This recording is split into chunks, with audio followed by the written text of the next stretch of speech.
ऐ पिसाळा बिसाळा काय तू पानं कम करायला काय गेले भूक लागली काय उगच खायला लागलो माती काय मग तर पोट भरण तू खा ना घीच मला निघतोय दम तुलाच निघा ना पिसाळीला आवलं काका बी ना तुझ्या भूक लागली आज कसं काय की काका नाही ताजा उपाशीच मारा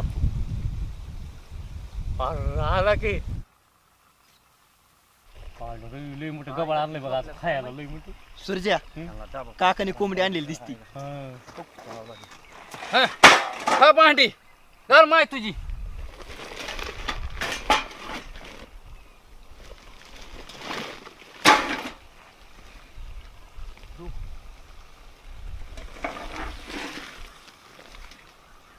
पिठी आणल्या तर डबा कसं काय नाही गाड्या आणला 5 किलो रिकाम पळ्या पाहिला काका काकून डबा नाही दिला आज तू तर गप आहे.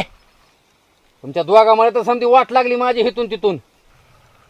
आयला काका आमचं काय चुकलं रे तुमचं नाही रे काय चुकलं समजा आमचं चुकलंय. तुमचं काय चुकतंय काय चुकत नाही बाबा. काय झालं काका काय झालं अरे काय नाही झालं ती विचार अक्षया.